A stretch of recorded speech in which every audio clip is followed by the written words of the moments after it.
let's continue with the story of Pete's mutual fund. So let's say that a year goes by, and then even after paying Pete the 1%, so it had $500 of assets under management, this whole assets under management a year later goes to, let's say it goes to, like I mentioned at the end of the last video, $1,000. So Pete either is really good or really lucky or a little bit of both. So it goes to $1,000. So let me draw it like this. So now it is at $1,000, and it still has the same 5 investors here. And I'm lucky enough to be one of them. So here's the 5 investors. Let me draw the shares. So there's 1, 2, 3, 4, 5 shares. Now, each of these shares, the $1,000 is called the NAV, or the net asset value. So let me give you that piece of terminology. Just means net asset value.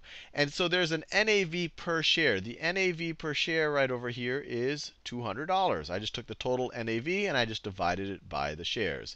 And what's special about an open-ended mutual fund is at the close or at the end of every day, either new shares can be removed from the fund or it could be created for the fund. So in the first video, I showed how I wanted to buy into the fund, so I bought a share. And that increased the NAV, and it also increased the number of shares. He had to create a share for me to buy. He didn't sell me a share that already existed. So you can imagine after this type of a performance, more people would want to buy shares. So now they would have to buy in, to make things fair, at $200 per share, because that's the current NAV per share. So let's say that 5 more people want to buy in at $200 per share. So what Pete would do, or what this mutual fund, it's not Pete really, it's the corporation, it would create 5 new shares. So 1, 2, 3, 4, 5. If there was only one person that day, it would create 1 share that day. If there was 10 people that day, it would create 10 shares that day. And it could keep doing this. And the NAV of each of these are $200. So it gives these shares to each of these people. And they had to contribute $200. So essentially, it puts another $1,000 into the pool that Pete can now manage. And so now the total NAV for the fund is $2,000 now. And Pete will get his 1% management fee off of this entire $2,000. Now let's say that we fast forward a little bit. We fast forward a little bit to, let's say Pete starts having a not so good year. So let's say we fast forward a year past that, and Pete has a negative 10% return. So if you started at $2,000, and that's when you include taking his management fee out, you start at $2,000, you lose 10% in 1 year, so it goes down to $1,800. Let me do this in a new color. So now he's at $1,800. And it's not completely drawn to scale, but hopefully you get the idea. So now he is at $1,800. $1,800. But you still have a total of 10 shares. You still have a total of 10 shares. Let me do my best to draw the 10 shares. So I have 1, 2, 3, 4, 5, 6, 7, 8, 9, 10. These should be of equal size. And now the NAV per share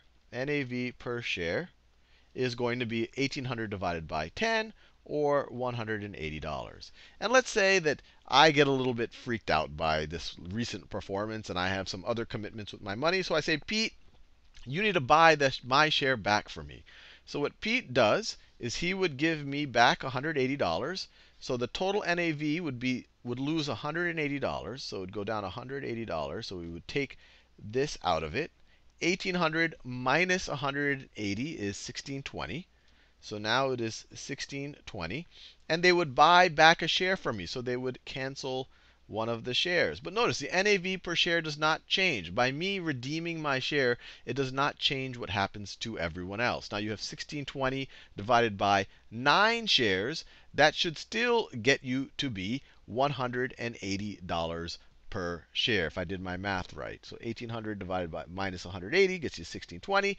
It should still be $180 per share. But this is the nature of an open-ended fund. You can keep creating shares and selling them to the public to raise more money, or when someone wants their money back, you essentially buy the share back from them, give them their money when you buy it back, and you remove that share. So an open-ended fund, really at the close of every trading day, can keep growing or shrinking. It can keep adding more and more investors, or their investors can take their money back. What's difficult about this from the fund manager's point of view is that they have to manage this. They have to manage this constant buying and selling with the public. They have to manage the paperwork. And if you think about it, they can't have all of their money invested in relatively illiquid assets or even in regular stocks. They have to keep some amount of their money, and it's usually like 3 to 5%. They have to keep some of this $2,000 before he lost my money. They have to keep some of it in cash. And from an investor's point of view, they would say, well, if I'm good at investing, I should try to minimize the amount of cash that I have because I'm not getting a return on cash. But because it's open-ended, because investors might come by and say, hey, I want my money, you have to have a little bit of cash on it as part of the asset pool in order to be able to buy people's shares back.